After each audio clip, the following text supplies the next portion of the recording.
کہیں بھی. تو اب سوال پیدا ہوتے ہیں جلدی میں نے استخارہ کر کیسے لیا؟ بھائی میں نے وہ والا استخارہ کیا جو اللہ رسول نے بتایا. آپ نے جو استخارہ کیا وہ تو کہیں ملتا ہی نہیں ہے نا. آپ نے اتنے کانفیڈنٹلی کیسے کہہ دیا؟ آپ کو وہی آئی ہے کہ یہ لڑکا آپ نے دیکھا ہے لڑکے کو ملے ہو آپ بیٹھ کے؟ اور دوسری بات یہ کہ لڑکی جس کی شادی ہو رہی ہے وہ بہتر فیصلہ کرے گی, اس کے ابا فیصلہ کریں گے. پیر صاحب کا یہاں کیا عمل دخل ہے یار؟ نہیں یاری میرا خیال ہے بات سمجھ. میں نے کہا یہ جو پیر چاہے گرین ہو چاہے وائٹ ہو, میں یہ نہیں کہہ رہا کوئی گرین چینل والے ایسے ہوتے ہیں, وہ تو وائٹ والے بھی ہو سکتے ہیں ڈرامے باز, یہ ہر جگہ ہوتا ہے. میں نے کہا بھائی اس پیر کے لیے اپنا رشتہ آتا تو پھر دیکھتے کہ یہ کتنے استخارے نکالتے. لیا سائڈ پہ کر لیا, دیکھا جائے گا. میری اپنی شادی ہوئی تھی تو مجھے بھی لوگوں نے کہا, میں نے کہا میں استخارہ کر رہا ہوں, آپ زیادہ فری ہونے کی کوشش نہ کریں, ٹھیک ہے نا. اور استخارے میں یہ آئے یہی کرنی, ٹھیک ہے نا بھائی. جب دماغ اس طرف جا رہا ہے, جس نبی نے استخارے کا حکم دیا اسی نبی نے یہ فرمایا لن تر للمتحابین مثل النکاح, دو محبت کرنے والوں میں نکاح سے بہتر کوئی چیز نہیں. ان کو نکاح سے روکو گے برائی کی طرف جائیں گے. تو پیغمبر نے اگر استخارے کا کہا ہے, انہیں پیغمبر نے کہا بھائی دونوں میں محبت ہے, یا تو لڑکا چرس پیتا ہو خدا نہ خواستہ, نہ چرس پیتا ہے, ٹھیک ٹھاک لڑکا ہے جیسے لونڈے لپاڑے ہوتے ہیں, جیسے کراچی میں نارمل لوگ ہوتے ہیں, لڑکی اس کو طبیعت کر دو نکاح. اب ان کو سمجھانا بڑا مشکل تھا, تو وہ میں نے کہا استخارے کا جواب استخارے سے ہی ہوگا, تو ان کے سامنے میں آ گیا. میں نے بول استخارے میں آگے ہو, الحمدللہ ان کی شادی ہو گئی. میرا استخارہ ان کے استخارہ وہ پلس مائنس کر کے انہوں نے پھر جو فیصلہ کرنا تھا کیا. آج ان کے بچے ہیں, ہنسی خوشی زندگی گزار رہے ہیں. میں ان سے کہتا ہوں کہ بیٹا یہ میرا استخارہ نہ ہوتا نا تو دل کے ارماں آنسوؤں میں بہہ جاتے, اس کے بچے تجھ کو ماموں کہہ جاتے. عاشقوں کو ایک غم یہ ہوتا ہے کہ ہماری معشوقہ کی شادی کہیں اور ہو رہی ہے, دھچکا لگتا ہے کہ نہیں لگتا, شوق میں جاتے ہیں یار یہ کیا ہو گیا. پھر جب پتہ چلتا اس کے بچہ بھی ہو گیا, اور غم. جو تیسرا غم ہے نا, جب وہ آپ کو ماموں کہتے ہیں, یہ تو ایسے جیسے زخموں پہ نمک چھڑک. تو اس لیے ایک شعر ہے نا کہ ساتھ غیروں کے میری قبر پہ آتے کیوں ہو. ایک عاشق کا انتقال ہو گیا, اس کو معشوقہ ملی نہیں تو غم میں مر گیا. اب اس کی معشوقہ کو خیال آیا کہ میرے غم میں مرا ہے تو چلو میں قبر پہ چلی جاؤں, کہ تھا تو میرا عاشق, قبر پہ بھی اپنے بوائے فرینڈ کے ساتھ جا رہی ہے. تو وہ اندر سے یہ شعر پڑتا ہے, ساتھ غیروں کے میری قبر پہ آتے کیوں ہو, تم جلاتے نہیں مجھ کو تو جلاتے کیوں ہو. جلانا کہتے ہیں زندگی دینا. اکیلی آؤ تم, شاید میری روح میں جان پڑ جائے, کم بہت تو آ کے اور جلا رہی ہے اپنے فرینڈ کے ساتھ, جمشید کے ساتھ آ رہی ہے تو میری قبر پہ فاتحہ پڑھنے کے لیے. تو اس بیچارے کا استخارہ بھی یہی ہوتا اگر وہ. اس لیے میرے بھائی جہاں شادی سمجھ میں آ رہی ہے بسم اللہ کر کے شادی کرو, استخارہ کرو ضرور کرو, مشورہ کر کے فیصلہ کرو. شادی میں تو جانچ کر لو بس. یہ تھوڑی کہ جو سمجھ میں نہیں آ رہی اس سے شادی, تو پھر مسئلہ ہو جائے گا. چلیں جی. قرآن میں ہے ان الصلاۃ تنہی عن الفحشاء والمنکر. میں کوشش کر رہا ہوں کہ نماز پڑھوں پابندی کے ساتھ اور خشوع کے ساتھ, لیکن پھر بھی گناہوں میں پڑھ رہا ہوں. تو کس حد تک میں نماز کو صحیح کروں کہ میں گناہوں سے بچ جاؤں؟ ان الصلاۃ تنہی عن الفحشاء والمنکر, نماز بے حیائی سے اور برائیوں سے روکتی ہے. یہ قرآن کے الفاظ ہیں.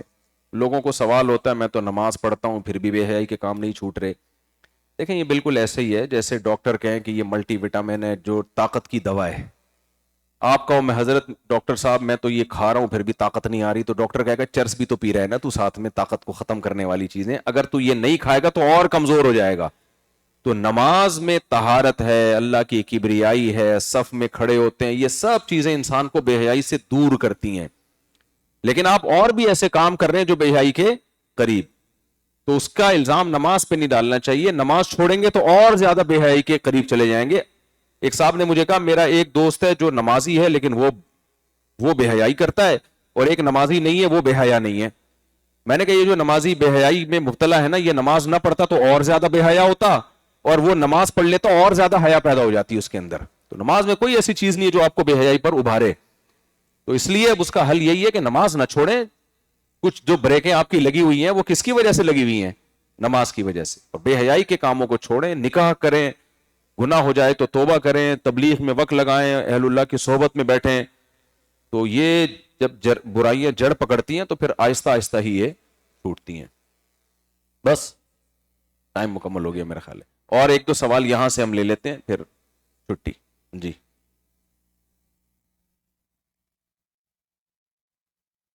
جی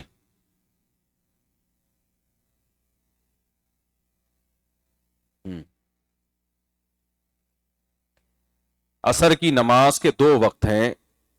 ایک جلدی شروع ہو جاتا ہے جس کو عصر شافعی کہتے ہیں, ایک تھوڑا دیر سے شروع ہوتا ہے جس کو عصر حنفی کہتے ہیں. اس میں خوب اچھی طرح سمجھ لیں کہ وہ وقت جس کو عصر شافعی کہتے ہیں, حنفی میں بھی وہ وقت جائز ہے. سمجھ میں آ رہی ہے بات کہ نہیں آ رہی ہے؟ امام ابو حنیفہ کے نزدیک بھی, یعنی فقہ حنفی میں بھی وہ وقت پہ نماز ہو جاتی ہے. سفر میں تو ہم اسی پر عمل کرتے ہیں, سعودی عرب جا کے بھی ہم اسی پر عمل کرتے ہیں. افضل یہ ہے کہ دیر سے پڑھی جائے, تاخیر کر کے پڑھی جائے, اور اس کی دلیل صحیح ہے, بخاری کی حدیث ہے. نبی صلی اللہ علیہ وسلم نے فرمایا تم پچھلی امتوں کی اور تمہاری مثال ایسے ہے جیسے یہود نے فجر سے ظہر تک عمل کیا, اجر ایک قرات ملا, اور عیسائیوں نے, مسیحیوں نے ظہر سے عصر تک عمل کیا اور ایک قرات اجر ملا, اور میری امت نے عصر سے مغرب تک عمل کیا, عمل تھوڑا کیا, اجر دگنا ملا. تو یہ عمل تھوڑے والی مثال جب ہی ہوتی ہے جب عصر کو تاخیر سے پڑھا جائے, تاکہ عصر اور مغرب کا ٹائم کم ہو اور ظہر اور عصر کا ٹائم زیادہ ہو. تو دلیل کے لحاظ سے یہ موقف کے اثر میں تاخیر کرنی چاہیے, یہ بہت مضبوط موقف ہے. لیکن بہرحال وہ بھی ایک موقف ہے مجتہدین کا, امت کا, اور اس ٹائم پہ بھی نماز ہو جاتی ہے. تو اگر آپ کے قریب میں کوئی مسجد ایسی ہے جہاں دیر سے, یعنی جو حنفی جس کو ٹائم کہا جاتا ہے اس ٹائم پہ نہیں ہو رہی, تو پھر جماعت نہ چھوڑیں, اسی ٹائم پہ پڑھ لیں. اور اگر آپ کو امام بناتے ہیں تو امام بن کے نماز بھی پڑھا سکتے ہیں, اس سے پہلے پہلے ظہر پڑھ تو سکتے ہیں, لیکن غلط ہے اتنی تاخیر کرنا. وعلیکم السلام.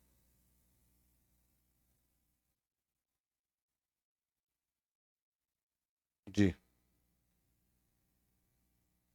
جی ہم، جی ہم، جی. مسیحیوں کا کھانا, یہود و نصارہ کا ذبیحہ حلال ہے, لیکن ذبح تو کیا ہوا ہوں نا انہوں نے. اگر کوئی کرسچن ہے جو واقعی کرسچن ہے, ایتھیس نہ ہو, تو اگر وہ ذبح کرتا ہے جانور تو اس کا کھانا حلال ہے ہمارے لیے, لیکن ذبح کرنا ضروری. یہ جو مشینی ذبح ہے, بٹن پہ اللہ کا نام لے لیا, یہ ذبیحہ جائز نہیں ہے. اس کے دلائل میں کئی بار ریکارڈ کروا چکا ہوں, یہ سوال بہت زیادہ ریپیٹ کیا جاتا ہے. اور بسم اللہ پڑھ کے حرام کھا لیتے ہیں اس سے حلال, نہ ایسا نہیں ہے بھائی. جانور پہ اللہ کا نام لینا پڑے گا, اس کو ہینڈ سلوٹر, تبھی حلال ذبیحہ پوچھا کرو کہ بھئی حلال بھی ہو اور ہینڈ سلوٹر بھی ہو.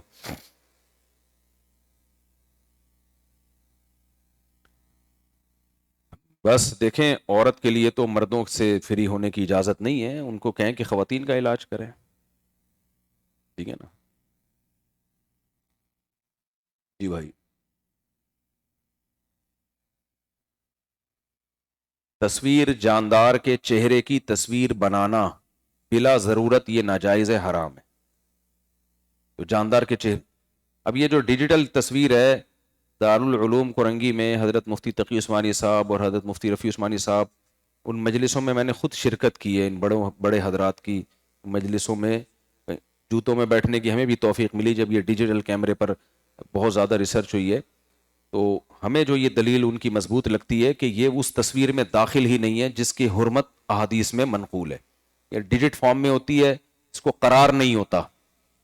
تصویر کے درجات ہے نا, سب سے حرام تصویر مجسمہ ہے, بت جو بنے ہوتے ہیں. پھر اس کے بعد وہ ہے جو ہاتھ سے کسی پیپر پہ بنائی ہو, لیکن اس کو قرار ہوتا ہے, ہاتھ سے بنائی ہوتی ہے. تیسرے درجے میں, یعنی یہ وہ کم درجے کی حرام ہے. تیسرے درجے میں وہ حرام ہے جو تیسرے درجے میں کہ آپ نے کیمرے سے لے کے پرنٹ نکال لیا اس کا. اس میں بھی بڑا اختلاف ہے. مصر کے علماء کہتے ہیں وہ تصویر میں نہیں ہے, کہ وہ مزاحات لخلق اللہ نہیں ہے, اللہ ہی کی مخلوق کو آپ نے کیمرے میں. لیکن بہرحال ہماری رائے یہ کہ پرنٹڈ تصویر جو ہے ضرورت کے بغیر وہ ناجائز ہے. اور جو ڈیجیٹل تصویر ہے یہ تو اس میں قرار ہی نہیں ہے نا, اس کے کوئی کیمرہ پلگ نکلا وہ بند ہو گئی, سمجھ رہے ہیں, یا آپ نے جیسے کیمرہ آف کیا وہ ڈیجٹ فارم میں آ جاتی ہے, وہ تصویر کی فارم میں رہتی نہیں ہے. تو یہ ریز ہیں جو بار بار بنتی ہیں اور بار بار غائب ہوتی ہیں, تو اس لیے اس کو تصویر میں بہت سے علماء نے داخل نہیں کیا.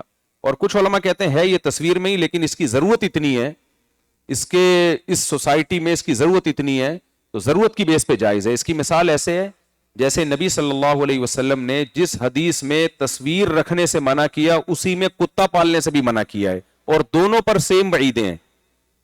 فرمایا اس گھر میں فرشتے داخل نہیں ہوتے جس گھر میں کتا ہو یا جاندار کی تصویر ہو، لیکن کتا پالنا شکار کے لیے بھی حلال ہے، کتا پالنا حفاظت کے لیے بھی حلال. تو علماء کہتے ہیں کہ جب کتا شکار اور حفاظت کے لیے جائز ہے تو اس زمانے میں تصویر کا کوئی جائز پہلو تھا ہی نہیں سوائے شرک پھیلانے کے. تو اس لیے اب یہ جو ڈیجیٹل تصویر ہے اس کے بہت سارے پہلو ایسے ہیں کہ اس کے بغیر آپ نہ دعوت اور تبلیغ کر سکتے ہو، بہت سارے پہلو ہیں، نہ آپ چیزوں کو پروموٹ کر سکتے ہو. تو دو رائے ہو گئی، ایک تو یہ کہ سرے سے یہ تصویر میں داخل ہی نہیں ہے، وہ تصویر جو حرام ہے، اور دوسرے علماء یہ کہتے ہیں کہ تصویر میں داخل ہو کر بھی اس کا استعمال ضرورت کی بیس پہ جائز ہے. اور ایک موقف بنوری ٹاؤن کا ہے، وہ بہت سخت موقف ہے، وہ کہتے ہیں کہ کسی صورت میں بھی حلال نہیں ہے. جی پرنٹنگ اسٹوڈیو کا بزنس میں یہی ہے کہ اگر ڈیجٹ فارم میں ہے تو ٹھیک ہے، اگر اس کی تصویریں آپ پرنٹ کر رہے ہیں اور چہرے کی تصویریں، اور ضرورت بھی نہیں ہے، اس کی ضرورت ہوتی ہے نا، پاسپورٹ کی تصویر ہے تعلیم کے لیے، وہ تو ایک ضرورت کی چیز ہے نا، بلا ضرورت پھر وہ جائز نہیں.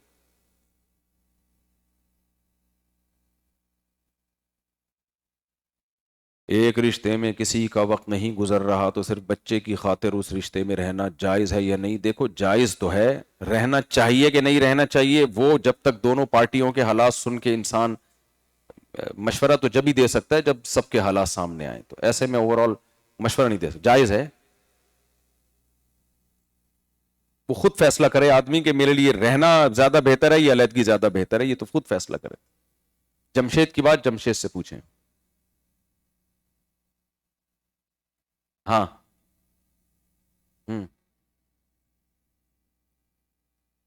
جو مہر طے ہوا ہے وہی ملے گا.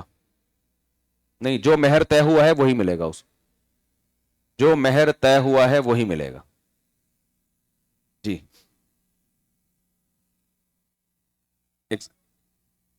ہاں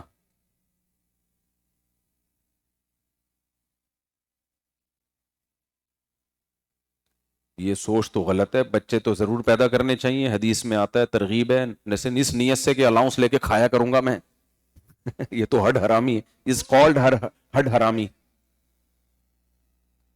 دیکھیں جب گورنمنٹ پیسے دے رہی ہے تو یوز کریں، وہ تو بچوں کے لیے دے رہی ہے نا، بچوں پہ ہی خرچ کریں گے تو خود پر اس نیت سے خرچ کریں کہ جو مجھے ملیں گے وہ بچوں پہ خرچ کروں گا. ہاں بچوں کا پیسہ کھانے کی اجازت نہیں ہے. وہ حضرت کچھ پوچھ رہے ہیں.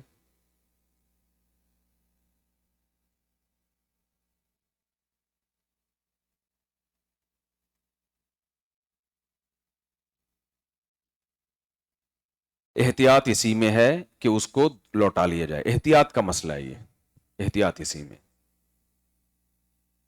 نہیں فرض نہیں بیٹھ کے پڑھ. جی آخری سوال لے لیتے ہیں بس ہم ان سے، وہ بہت دور سے. ہاں قرآن جس ماڈل میں نازل ہوا تھا اس کو کیوں چینج کیا گیا؟ یہ نبی کے حکم سے کیا گیا ہے. نبی صلی اللہ علیہ وسلم نے خود جس ترتیب سے نازل ہوا ہے ریٹن فارم میں، جب آپ نے قرآن کو لکھوایا تو اس ترتیب میں نہیں لکھوایا.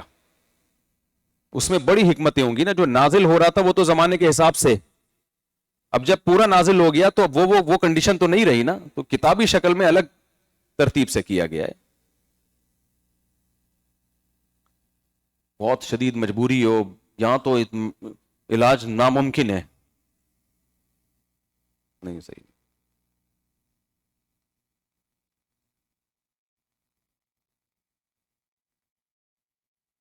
نہیں اے آئی سے سوال شرعی مسئلہ نہ پوچھیں، ہم نے خود تجربہ کیا ہے، کتابوں کے ریفرنس غلط ہوتے ہیں، وہ کتاب میں وہ ہوتا نہیں جو وہ لکھا ہوا، الٹی الٹی چیزیں اس میں، اے آئی کو بھی ٹائم لگے گا انسان کا بچہ بننے میں.